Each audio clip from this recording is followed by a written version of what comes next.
రాము నా బంగారు కొండ లేవరా నాయనా. నిన్ను వదలంటే వదలను.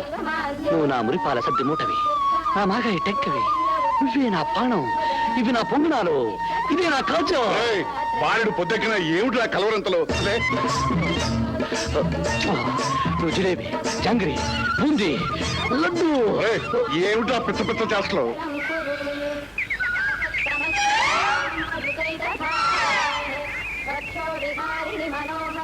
సదయ్య కలగంటున్నానా తాతయ్య? ఆ తలగడ పట్టుకుని నువ్వే నా చద్ది ముట్టది, నువ్వే నా మాగాయి టంకివి, నిన్ను వదలను అంటున్నావు. కల్లో నువ్వు కగులించుకుంది ఎవరిదా? ఓలంబో ఓలాయనో నేను చెప్పను, నా సిక్కెత్తందా? నా ముందు నీకు సిక్కెత్తురా? చెప్పరా ఎవరది? అది అది చెప్పేయమంటావా? చెప్పరా. నువ్వేనా లడ్డు తాత? నేనా? అవును లడ్డు, నువ్వేమో నన్ను వదిలి వెళ్ళిపోతున్నావట, నేనేమో నీ చంకకి గట్టిగా వాటేసుకుని నన్ను వదిలి వెళ్ళిపోవద్దు లడ్డు, నువ్వు లేకపోతే నేను బతకలేను లడ్డు, నువ్వు ఉండిపో లడ్డు అంటున్నానట. కర్మరా కర్మ. వయసు వచ్చిన నీలాంటి వాడి కళల్లో తాతలు మామలు రావటం ఏమిట్రా? నీ వయసులో మనసు మత్తుగా ఉన్నావురా, ఆలోచనలు చిలిపిగా ఉన్నావురా, కోరికలు తీయగా ఉన్నావురా. ఉందిగా, నా మనసులో తీయటి కోరికుంది. నిజంగానే? అవును లడ్డు. ఏమిటది? లడ్డు తాత, అది మా లడ్డు తాత కాళ్ళు పట్టాలని, మా లడ్డూకి అన్నం తినిపించాలని. ఇంకా నాయన చాలు, నీకు వయసు వచ్చే గుణపలాగా ఎత్తు పెరిగిపోయావు కానీ బుద్ధి మాత్రం పెరగలేదు.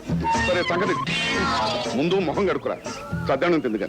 ఏమిటి ధర్మన్న, నువ్వు అంతగా చెప్పాలా? మీ రాముని స్వశక్తి మీద బ్రతకడానికి పట్నం పంపిస్తున్నావంటే మా అందరికీ కూడా సంతోషమే కదయ్యా. పట్నంలో నా మేనల్లుడు కనకారావు గారికి నేను ఉత్తరం రాసిస్తాను. వాడు మీ రాముడికి స్నేహితుడే కనుక తప్పకుండా ఏదో ఉద్యోగం మీ వాడికి చూసి పెడతాడు. మీరు చేస్తున్న ఈ సాయానికి జీవితాంతం మీకు రుణపడి ఉంటాను మున్సబ్ గారు.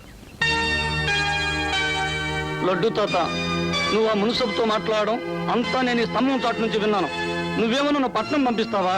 ఆ కనకారావు గాడేమో నాకు ఉద్యోగం ఇప్పిస్తాడా? ఈ ముండమూపి మున్సబు నాకు ఉత్తరం ఇస్తాడా? ఒరే రాము, ఎంతకాలం అని ఇలా నన్ను ఎత్తుకుని ఉంటావు? ఏ, నేను ఎత్తేమన్నా మేడ అటక? దాని మీద ఎందుకుంటాను? నేను నీ సంఖలో ఉంటాను. ఒరే, లోకం గురించి తెలుసుకోకుండా ఆడపిల్లలాగా నా దగ్గరే ఉండి సంఖలో ఉంటారా? పట్నం వెళ్ళి నీ కాళ్ళ మీద నువ్వు నిలబడటం నేర్చుకోవాలరా. ఇప్పుడు నేను నుంచుండేది నా కాళ్ళు కాదేంటి, నీ కాళ్ళ? అది కాదురా, నువ్వు పట్నం వెళ్ళి. నేను వెళ్ళను లడ్డు. నీకు అంతగా పంపించాలని ముచ్చటగా ఉంటే మన పెరట్లో ఉండే గేదెను, లేకపోతే వీధిలో తిరిగే గుడ్డి కుక్క పిల్లను పంపించు. కావాలంటే నేను సాయం చేస్తా. అంతేగాని నేను మాత్రం మా లడ్డు తాతను వదిలి వెళ్ళను. తుమ్మ జిగుల్లా అతుక్కుని ఉంటాను. సరే సరే, నేను ఎంతో ఆశపడ్డాను, ఎన్నో కలలు కన్నాను. మా రాముడు పట్నం వెళతాడు, ఉద్యోగం సంపాదించుకొని మగవాడనిపించుకుంటాడు, నాకు బోలెడంత పేరు ప్రతిష్ట తీసుకొస్తాడు. అప్పుడు నేను ఊళ్ళో అందరి మధ్య మీసం మిలేసి నా మనవుడు ఎంత గొప్పవాడో అర్థమైందా అని గర్వంగా చెప్పుకుందాం అనుకున్నాను. నిన్ను ప్రయోజకుడుగా చూసే అదృష్టం నాకు ఆ పైవాడి నుంచి కబురొచ్చే వరకు లేదనుకుంటాను. అంత మాట అనుకు లడ్డు తాత.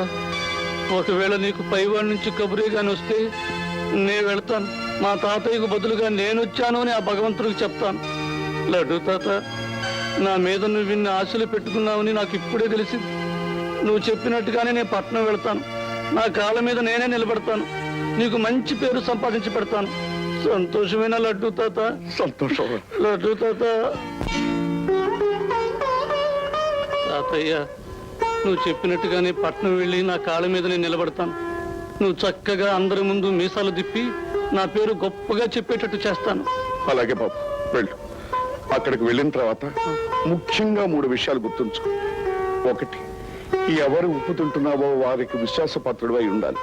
2, పరాయి ఆడదాన్ని పరాయి సొమ్మును కన్నెత్తి చూడకూడదు. 3, అన్యాయానికి ఎప్పుడూ తల వంచకూడదు. వెళ్ళు బాబు, వెళ్ళు. తాతయ్య, వెళ్ళు బాబు. తాతయ్య, వెళ్ళిరా బాబు, వెళ్ళు వెళ్ళు. తాతయ్య వెళ్ళిరానా? అబ్బా, పదే పదే నువ్వు తాతయ్య వెళ్ళిరానా తాతయ్య వెళ్ళిరానంటే నేనే నిన్ను బలవంతాన ఆపవలసి వస్తుంది. వెళ్ళిరా బాబు, వెళ్ళిరా.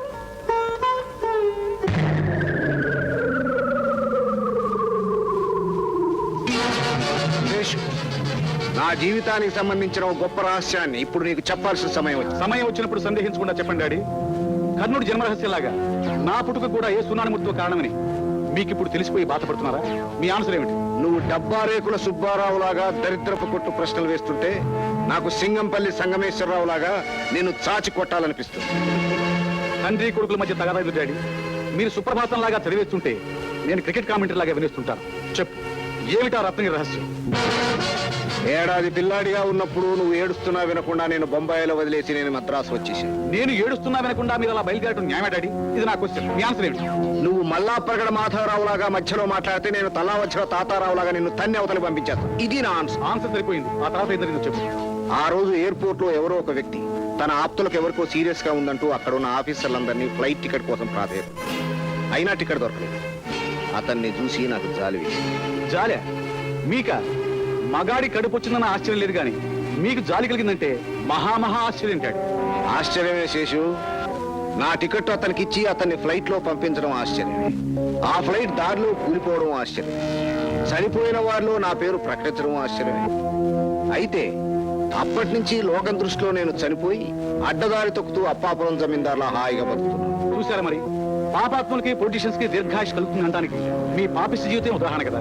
నువ్వు నోరు మూసుకుని కళ్ళు తెరుచుకుని ఈ ఫోటో చూడు. ఎవరిది ఫోటో? చూడడానికి ఏముంది? ఈవిడ మా యజమానురాలు సావిత్రం గారు. ఒరేయ్, తాటిపూడి తాగుబోతు కావందరా మాట్లాడు. ఇది యజమానురాలు కాదు, పని మనిషి. ఒకప్పుడు మన ఇంట్లో పనిచేసిన పని మనిషి. డాడీ, అంతేకాదు, ఈ ఫోటో కూడా చూడు.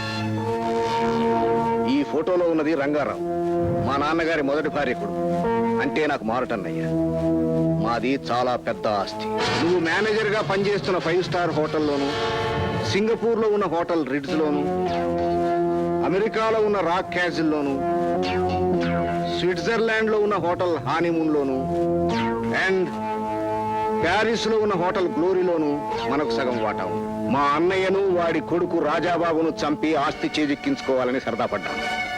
మా అన్నయ్యను చంపేశాను. మా అన్నయ్యను రక్షించడానికి అడ్డం వచ్చిన నౌకరు భీమన్నను కూడా చంపేశాను. ఆ భీమన్న గారి భార్యే నువ్వు యజమానురాలనుకుంటున్న సావిత్రి. ఆవిడే చిరబాబును రక్షించి రహస్యంగా విదేశాలకు పంపించింది. వాడెక్కడున్నాడో, ఏ దేశంలో ఉన్నాడో నేను ఎంత ప్రయత్నించినా తెలుసుకోలేకపోయాను. వాణ్ణి ఈ ఆస్తికి వారసుని చేయాలని ఆవిడ ఆశ. నిన్ను ఈ ఆస్తికి వారసుని చేయాలని నా ఆశ. డాడీ, ఇంతగా నేను చేయమంటావు? ఆ రాజాగాడు ఈ దేశంలో అడుగుపెట్టి గద్దెక్కక ముందే వాడి ప్రాణాన్ని నువ్వు గద్దలా తనుక్కోవాలి. మంచి పనులంటే మనకు చేతకావు కానీ మద్దలు చేయడం మంచి అభిప్రాయం. ఇది నా ఆన్సర్. జీళ్ళు అమ్ముకునేవాడు జిల్లా కలెక్టర్ అవుదాం అనుకున్నట్టు నీకు ఉద్యోగం చేద్దామన్న ఐడియా రావటం ఏమిటి? అయస్కాంతానికి ఐరన్ రాడ్ తగులుకున్నట్టు నువ్వు నన్ను తగులుకోవటం ఏమిటి? అట్టా అంటావేంటయ్యా మొగడ? నాలాంటి ఒడ్డు పొడుగు ఉన్న మొగాళ్ళకి నిమిషాల మీద ఉద్యోగం ఇప్పిస్తాను నువ్వే కదా మీ మామయ్యతో చెప్పావు. ఇదిగో, రాబోయే ఎలక్షన్ లో కాబోయే ఎమ్మెల్యే లాగా మా మామయ్యతో ఏదో కూశాననుకో, అంత మాత్రం నువ్వు తిన్నగా వాలిపోవటమేనా? ఎమ్మెల్యేలు బియ్యలు చదివిన వాళ్ళే ఇక్కడ తెట్ట పెప్పెమ్మే అంటున్నారు. నేను అవేం చదవలేదు కాబట్టి నాకు ఉద్యోగం దొరకచ్చుగా. ఈ తలపాగాకి తోడు మళ్ళీ లాజిక్ కోటి. అవునయ్యా, నువ్వు ఈ బట్టలతో ఉద్యోగానికి బయలుదేరితే మారు వేషంలో వచ్చిన మాయల్ పకీరు అనుకుని ఎవడో నిన్ను క్లిక్ అనిపించాడు. ఎవరికే అంత కలేజా ఉంది? నీ అమ్మ కాలుతో దంతే కాకినాడ వెళ్ళి పడతాడు. ఇదిగో ఈ బట్టలకి అగ్గిరాముడు అమ్మ ముగుళ్ళ ఉన్నాను. చూడు, మన ఊళ్ళో పెద్ద కబ్బు గారింటో పెళ్లికి బట్టలతో వెళ్తే దసరా బుల్లోడికి దగ్గర చుట్టానేవా అని అడిగారు తెలుసా? ఇంకా నయం, తీసేసిన తహసీల్దార్ గారి తమ్ముడు కొడుకు అన్నావు కాదు. దిగ. నీ సంగతి నేను చూసుకుంటా గానీ ముందు బాత్రూమ్కి వెళ్ళి సబ్బు అరిగిపోయేలా ఓ రుద్ది కాఫీ తాగి రెస్ట్ తీసుకో. వెళ్ళు. నేను హరిశ్చంద్రుని కాకపోయినా వీడు మాత్రం నాకు నక్షత్రగుళ్ళ తగులుకున్నాడు. కంకారావు, కమింగ్.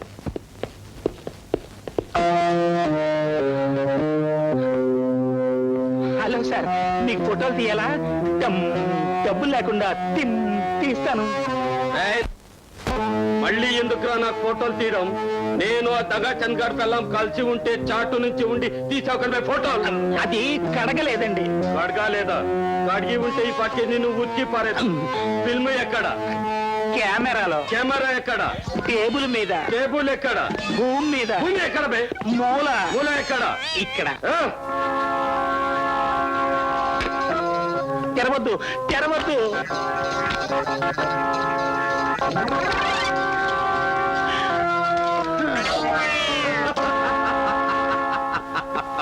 క్యాబే ఫోటోలు తీస్తావు? నా కొడక, మళ్ళీ నేను ఎవరితోనైనా కలిసి ఉండగా ఫోటోలు తీసాము, పిడకాన్ని గోడాకేసి కొట్టేట్లు ఫాస్ట్మంటూ లాగి కొట్టి చంపేస్తాను. ఖబర్దార్, సందే!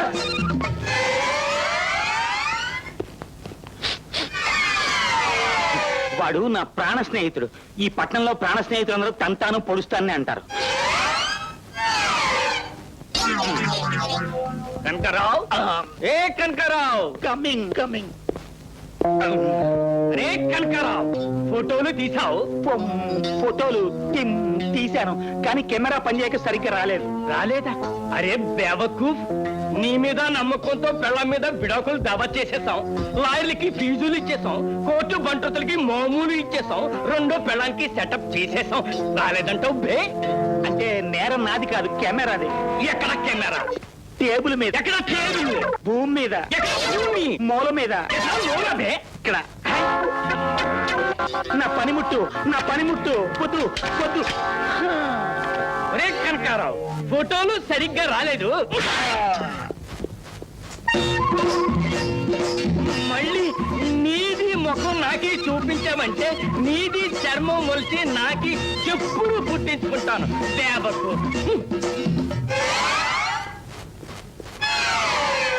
వీడు నేను పుట్టక ముందు నుంచి నా ప్రాణ స్నేహితుడు. నువ్వేం పట్టించుకోకు. సాయంత్రం హోటల్లో మంచి పార్టీ ఉంది, నిన్ను కూడా తీసుకెళ్తాను. Ready ready.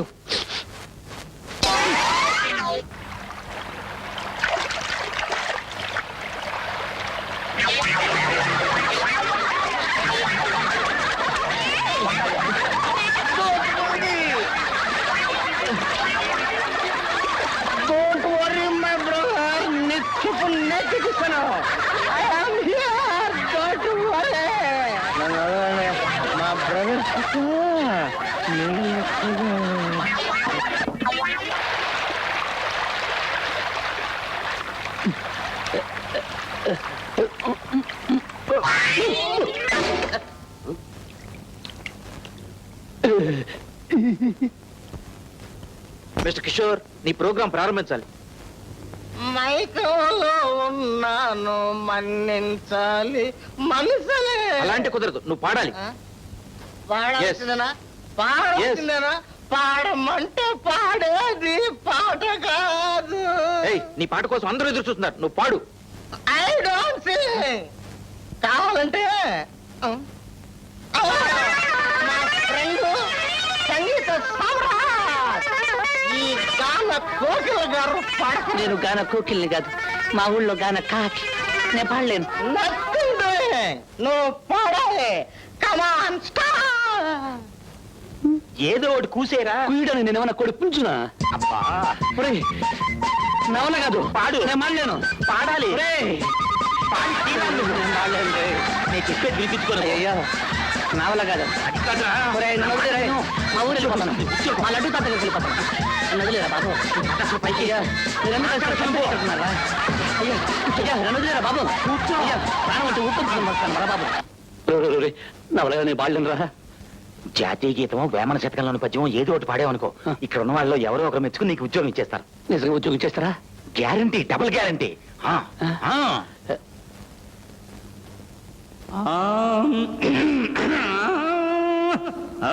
చెప్పులోని రాయి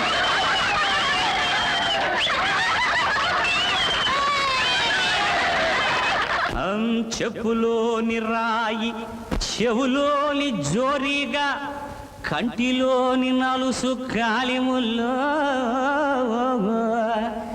ఇంటిలోని పోరు ఎంతెంతగాదయో విశ్వదాభిరామ విను